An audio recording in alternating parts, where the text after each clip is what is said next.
एक नॉर्मल सी टीवी क्या कभी किसी की जान ले सकती है? सोचा है आप लोगों ने कभी? नहीं तो कोई फिक्र करने की जरूरत नहीं है, मैं सोचने पर मजबूर कर दूंगा। नमस्कार दोस्तों, ब्रिटिश सत्य के आज के इस हैरान कर देने वाले बहुत ही ज्यादा खौफनाक से अनोखे एपिसोड में मैं आप सभी लोगों के सामने एक ऐसी अजीबोगरीब खौफनाक टीवी की सच्ची घटना की सच्ची कहानी लेकर आ गया हूं, जिसे सुनकर आप लोग की रात आज की रंगीन हो जाएगी, बिल्कुल एक ब्लैक एंड व्हाइट टीवी की तरह। सुनने में बहुत ज्यादा इंटरेस्टिंग लग रही होगी ना ऊपर ऊपर से। आइए डिटेल में इस कहानी की शुरुआत करते हैं। चलते हैं सन 2005 में। एक ऐसा टाइम था जिस टाइम में मध्य प्रदेश के एक छोटे से गांव में, जी हां, एक छोटे से गांव में एक परिवार रहने के लिए आता है। इस परिवार में माता, पिता और उनका राहुल नाम का बेटा था। ये लोग रेंट पे घर लिए थे। पिताजी का हाल फिलहाल में इस गांव में ट्रांसफर हुआ था। वो एक गवर्नमेंट जॉब में एक अच्छी खासी पोजीशन में थे और अपना अच्छा खासा पैसा कमा रहे थे।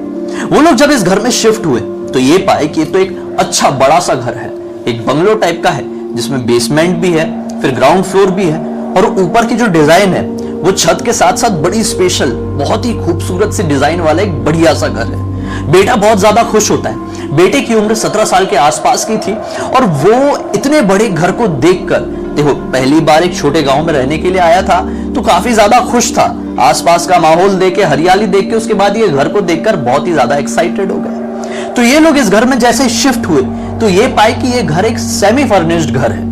ये लोगों ने उस घर की साफ सफाई करना वगैरह शुरू किए। साफ सफाई करते करते वो लोग बेसमेंट में पहुंचे। बेसमेंट में भी 3 बड़े बड़े कमरे थे। एक बड़ा सा हॉल था, फिर हॉल के अंदर 2 अलग कमरे थे। एक कमरे को खोल के देखे तो बहुत पुराना सामान रखा हुआ था, लेकिन एक कमरे में पुराना सा ताला लगा हुआ था। उन लोगों ने सोचे कि ताला तोड़ते हैं, ये अंदर वाला छोटा कमरा भी हमारे कुछ काम आ जाएगा।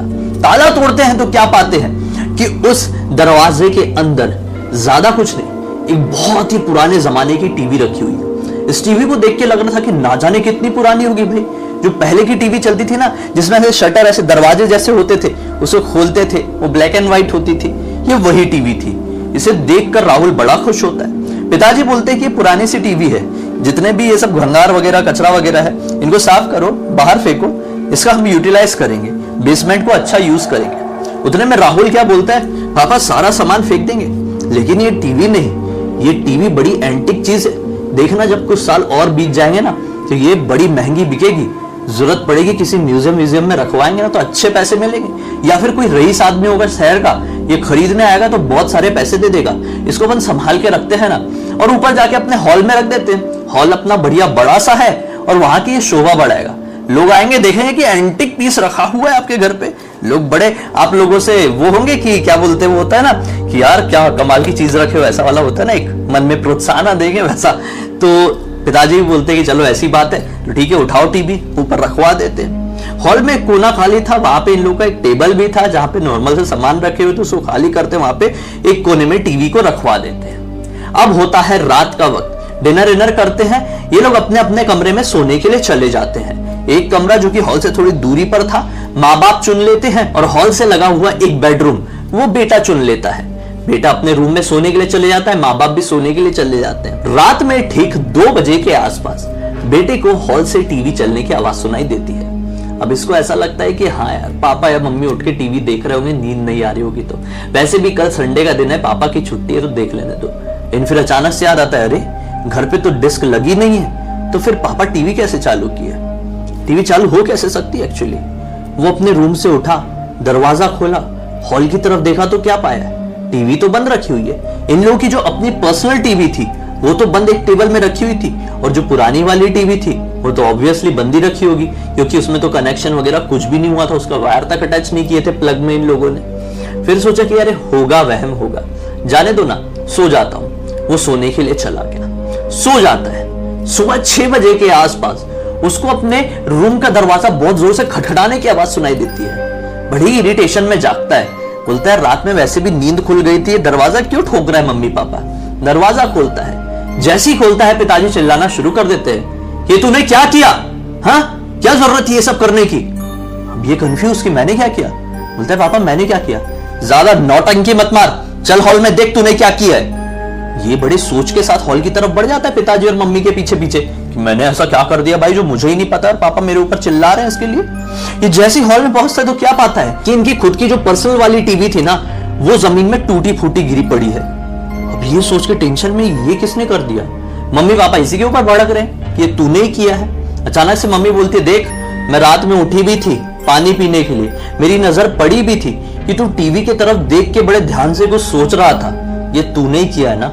मैं अपना पानी वानी पी के तो सो गई थी, लेकिन जब तक तू टीवी के पास ही खड़ा हुआ था तूने तोड़ा क्यों ये बता। अब ये बड़ी टेंशन में बोला, मैंने नहीं तोड़ा। ये मम्मी पापा को कुछ बताने की कोशिश करता है कि पिछली रात को क्या हुआ था, लेकिन मम्मी पापा सुनने को तैयार नहीं थे। कुछ भी हो, डांट वाट खाते हैं, रूम की सफाई हो जाती है, इसकी सुनने को तो कोई तैयार नहीं था। अब वो वाला दिन भी निकल जाता है, अब रात हो जाती है। रात में फिर सभी लोग अपने अपने कमरे में सोने के लिए जाते हैं। अब सब लोग अपने अपने कमरे में सोई हैं कि फिर से रात के 2 बजे के आसपास इस बार पिताजी को टीवी चलने की आवाज सुनाई देती है हॉल से। ये सोचते हैं कि अरे इतनी रात गए, राहुल जाग क्यों रहा है, टीवी क्यों ला के रखा है। फिर से इनको याद आता है कि अरे हमने तो डिश लगवाया नहीं है, तो फिर टीवी कैसे चल सकती है। ये अपने रूम से उठते हैं, हॉल की तरफ जाते हैं तो देखते हैं कि नहीं टीवी तो बंद है हमारी वाली, टेप रिकॉर्डर तो नहीं चल रहा था। नहीं, टेप रिकॉर्डर का भी कनेक्शन नहीं लगा हुआ है प्लग से, तो फिर ये कैसे हो सकता है। राहुल के कमरे में जाके देखते हैं, क्योंकि पुरानी वाली टीवी ये हॉल में दिखाई नहीं दे रही थी। बोले माजरा क्या है। राहुल के कमरे में गए, दरवाजा खोले, देखते हैं तो क्या पाते हैं कि पुरानी वाली टीवी राहुल के जो स्टडी टेबल है ना उसके ऊपर रखी हुई है। देख के गुस्से में चिल्लाते हैं कि राहुल तुझे सब करने की क्या जरूरत है, बिना मतलब के रात में उठा हुआ है, टेप रिकॉर्डर बजा रहा है, हमारी नींद खराब हुई और हम उठ के आए तो तू वापस से आके सो गया, नौटंकी कर रहा है, और तूने ये छोटी वाली पुरानी वाली टीवी ये यहां पर अपने रूम में लाकर क्यों रखा है। राहुल जैसे उठा टेंशन में आ गया, बोला पापा नहीं मैंने नहीं रखा हूं, मैं तो सो गया था नॉर्मली। ये पुरानी वाली ये टीवी जो हमें यहां से मिली ये तो वहीं पे रखी हुई थी जो टेबल के ऊपर हमने रखे थे, मैंने इसे यहां पर नहीं लाया। पाव बोलते, देख तेरी ना ये नौटंकी दिनों दिन बढ़ती जा रही है, तू ज्यादा नाटक मत कर, चल चुपचाप सो जा। अभी सोने के लिए चले जाता है। फिर अब क्या बोलते हैं, अगले दिन निकलता है। अगला दिन पूरे दिन राहुल सोचता रहा कि ये हुआ क्या होता है। पिताजी तो इस दिन जॉब पे गए हुए थे। जब शाम को लौटते हैं राहुल ने डिसाइड किया कि पापा को सब कुछ बताऊंगा। वो पापा को सब कुछ बताता है और पापा भी थोड़ा गहराई से सुनते हैं, समझते हैं, सोचते हैं कि यार हो सकता है राहुल इतनी बार तो ऐसा झूठ नहीं बोलेगा और ऐसा सीरियसली बैठाकर तो नहीं बोलेगा, उसका नेचर ऐसा नहीं है। तो राहुल को बोलते हैं कि एक काम कर बेटा, तू जब सो रहा होगा और तुझे कुछ ऐसी वैसी आवाज सुनाई देना तो सीधे हमको उठाने के लिए हमारे पास आ जाना। अब उस समय राहुल को ऐसा क्या लगता है कि पापा जो बोल रहे हैं ना उसको टॉन्ट दे रहे हैं, उसके मजे ले रहे हैं। तो राहुल हाँ ठीक है पापा, नहीं मत समझो आप, ऐसा करके खाना कंप्लीट करता है अपना और फिर अपने रूम में सोने के लिए चले जाता है। अब फिर से ये वाली रात आती है। अब इस रात को राहुल को फिर से रात के 2 बजे टीवी की आवाज सुनाई देती है हॉल से। जब बोला चल क्या रहा है यार, अपने रूम से बाहर निकलता है, हॉल की तरफ देखता है बड़ी हिम्मत करके, कोई टीवी नहीं चल रही है, टेप रिकॉर्डर भी नहीं चल रहा है। पापा मम्मी के रूम में जाता है, पापा मम्मी भी गहरी नींद में सो रहे हैं। ये समझ जाते हैं सारा टीवी के अंदर कुछ गड़बड़ है, टीवी को उठाकर बाहर फेंक के जाऊंगा, क्योंकि अगर अभी मैंने मम्मी पापा को उठाया तो सारा ब्लेम मेरे ऊपर आ जाएगी, तू ये सब हरकत कर रहा है। पापा मम्मी को तो वैसे इस टीवी के ऊपर कोई इंटरेस्ट नहीं है, तो मैं इसको अभी बाहर फेंक भी दूंगा तो कुछ फर्क नहीं पड़ेगा। ये उस टीवी को उठाता है, घर का दरवाजा खोलता है और इनके घर के सामने ही तरफ एक जो बना रहता है ना कचरा घर, वो बना हुआ था, वहां पर टीवी को डाल देता है और थोड़ा ध्यान से देखता है, चैन की सांस लेता है, घर के अंदर लौटता है, हॉल का दरवाजा बंद करता है और जैसे ही पलटता है जोर से इसके मुंह से चीख निकल जाती है, क्योंकि वो पुरानी टीवी जिसको अभी अभी ये कचरा घर में बाहर फेंक के आया था वो अभी भी इसके उसी टेबल में रखी हुई थी जहां पर इन लोगों ने बेसमेंट से निकाल कर रखे थे। राहुल ने चीखा, मम्मी पापा भागते हैं, अब क्या कांड कर दिया तूने, इतनी रात गए, तू कर क्या रहा है पिछले 3 दिन से, जब से यहां पर हम लोग शिफ्ट हुए हैं।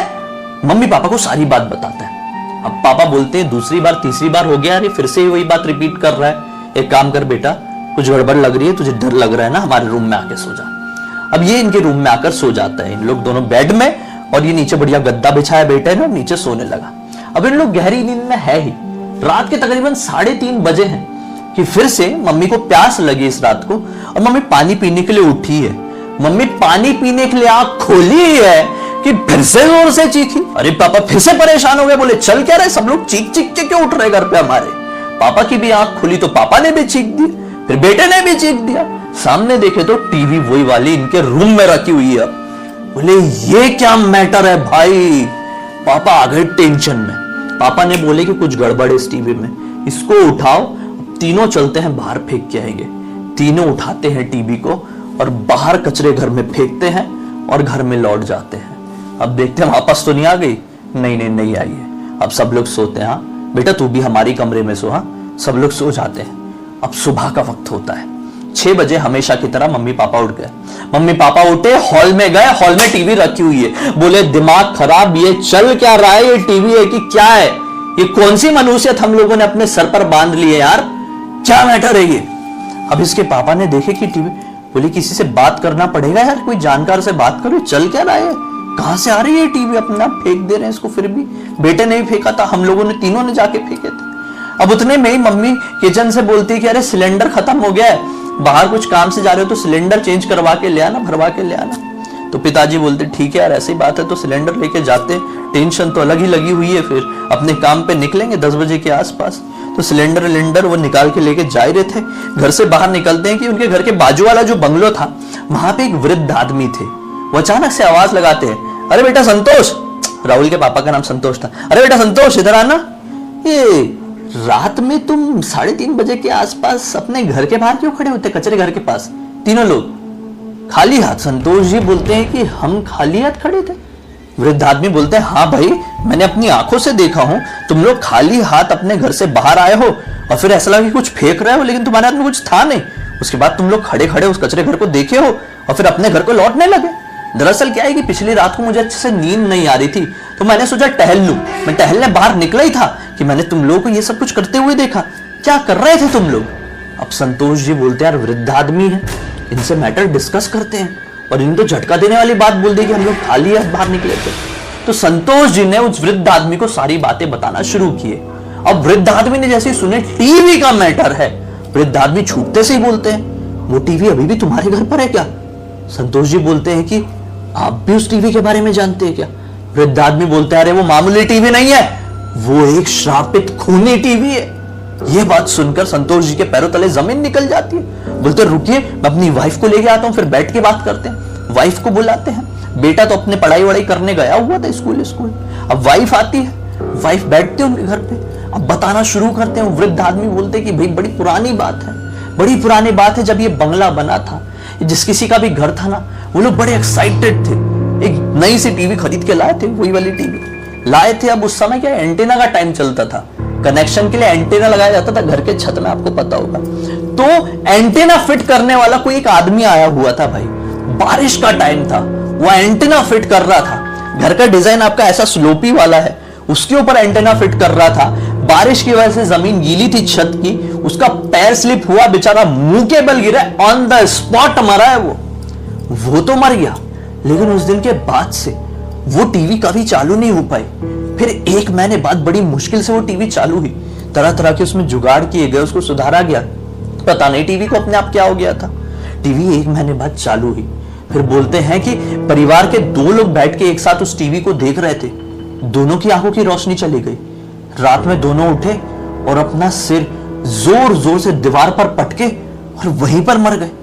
घर के फिर जो भी इंसान उस टीवी को, उस घर में 8 लोग थे, उसके बाद घर में जो भी इंसान था वो टीवी को देखता, उसकी आंखों की रोशनी चली जाती, वो रात में उठता, अपना सिर दीवार में पीटता और इतनी बुरी तरह से पीटता कि उसकी मृत्यु हो जाती। एक एक करके इस परिवार के सारे लोगों की मृत्यु हो गई। अब इनके कोई रिश्तेदार आए, उनको हमने ये सारी बात बताए, तो रिश्तेदारों को ये बात पता चली, तो उन लोगों ने बोले कि एक काम करते हैं, ये टीवी को ना नीचे बेसमेंट में बंद करवा देते हैं। उन्होंने एक बाबा जी को लेके आए, एक सिद्ध बाबा जी को, सिद्ध पुरुष थे वो, उनको लेके आए। उन्होंने पता नहीं क्या झाड़ फूक किए। उन्होंने बताया कि इस टीवी की वजह से जिसकी मृत्यु हुई है ना, वो एंटेना फिक्स करने वाले की, उसकी आत्मा इस लूप में फंस गई है। इस वजह से जो कोई भी टीवी से जुड़ रहा है, देखने की कोशिश कर रहा है, वो पोजेस हो जा रहा है और आखिर में उसकी जान चली जा रही है। उस बाबा जी ने उस टीवी में झाड़ फूक किए और उसको बेसमेंट के उस कमरे में झाड़ फूक के मदद से ताला लगाकर बंद कर दिए और साफ हिदायत दी उस घर के लोगों को। मतलब घर के लोग तो मर गए थे, जो रिश्तेदार थे उन लोगों को बोले एक गलती से भी ये बेसमेंट को खोलना मत, खोल लिए तो यहाँ से टीवी मत निकालना, उसके बाद जो भी होगा हम नहीं संभाल पाएंगे भाई, ये गलती बिल्कुल भी मत करना। उसके बाद उन लोगों ने तो शायद कभी नहीं खोले। आप लोग आए तो आपने खोले क्या? आपको उस घर के लोगों ने नहीं बोले कि वो बेसमेंट को मत खोलना? संतोष जी बोलते नहीं ऐसा तो कुछ नहीं बोले, हमने तो खोल दिया और टीवी को लाके रख दिए। बोले अंकल अब क्या इलाज है, इससे बच कैसे सकते हैं, कहीं हमारे घर पे भी तो यही कुछ नहीं हो जाएगा गड़बड़? तो वो अंकल जी बोलते हैं कि नहीं बेटा, एक काम करो, जो सिद्ध पुरुष जी थे ना, उनकी तो डेथ हो गई है, अब उनके जो बेटे हैं वो ये सारी चीजें जानते हैं, उनको भी ये वाली हिस्ट्री जरूर पता होगी टीवी की, क्योंकि वो भी उनके साथ आए थे, सीख रहे थे उस समय उनसे जो विद्याएं हैं, तो वो भी आए हुए थे, उनसे बात करो। उनका एड्रेस मैं आपको देता हूँ, वो सिद्ध पुरुष थे उस गांव के, उनके पास ये लोग जाते हैं, सारी बात बताते हैं। तो वो जो उनके बेटे थे जिन्होंने ये सबसे पहली बार किए थे, वो इनके घर पे आए, देखे और बोले कि हाँ ये वही टीवी है, हमें याद है इसके बारे में, इसका एक तरीका है, घर पे करवाते हवन, घर का शुद्धिकरण कराएंगे कि जो भी श्राप वगैरह लग गया घर पे वो ठीक हो जाए। और आने वाली जो अमावस्या होगी, उस अमावस्या की रात के ठीक 9 बजे यहां से 11 किलोमीटर की दूरी पर जंगल में मौजूद है एक कुआं, जो कि बड़ा ही पवित्र कुआं है एक जमाने का, उसके बारे में लोगों को पता नहीं है। उस पवित्र कुएं में ले जाकर इस टीवी का विसर्जन कर देना, पलट कर गलती से भी मत देखना। ये जो कुछ भी श्राप है ना, इससे आपको निजात मिल जाएगा। तैयार हो जाते हैं, घर पे हवन हवन होता है और जैसा बताए थे सेम टू सेम वही चीज करते हैं, और सचमुच में उसके बाद उस परिवार को उस टीवी से छुटकारा मिल जाता है। वो परिवार अच्छे से वहां पर रहा, आने वाले और 10 साल तक रहा। फिर उस परिवार में जो संतोष जी थे, उनका ट्रांसफर फिर से हो गया और वो ट्रांसफर लेकर वापस से अपने दिल्ली पहुंच गए और सब कुछ ठीक है। लेकिन आज भी जब भी उन दिनों को याद करते हैं तो उनके रोंगटे खड़े हो जाते हैं। भाई किसके नहीं होंगे। ये पूरी की पूरी घटना की जानकारी मुझे किसी और ने नहीं बल्कि राहुल ने इंस्टाग्राम पर लिखकर भेजा है। भाई उम्मीद है आपको ये कहानी सुनकर बहुत अच्छा लगा होगा, मनोरंजन भी हुआ होगा, मजा आया है। अब तक देखे हैं तो लाइक कर देना भाई, आपका क्या चले जाएगा, मेरा ही कॉन्फिडेंस बढ़ेगा और मैं इसी तरह की कहानी आप लोगों के सामने लेके आते रहूंगा। मुझे पहली बार देख रहे हैं तो इस चैनल को सब्सक्राइब करके बेल आइकन दबा के ऑल के ऑप्शन में क्लिक करना है, क्योंकि इसी तरह के हैरान कर देने वाले खौफनाक वीडियोस आप लोगों के सामने डेली लेके आते रहता हूं। इंस्टाग्राम की लिंक इस वीडियो के डिस्क्रिप्शन बॉक्स में मिल जाएगी, भाई क्लिक करके डायरेक्टली वहां पर पहुंच जाना। और इसी तरह की कोई भी कहानी, टॉपिक या जानकारी आप लोगों के पास भी है तो लिख भेजिए ना, हो सकता है मेरा अगला वीडियो आप लोगों के हिसाब से ही कल बन रहा हो। तो चलिए कल फिर से मिलते हैं दोस्तों, तब तक के लिए बहुत बहुत धन्यवाद। आप लोगों का दिन शुभ हो।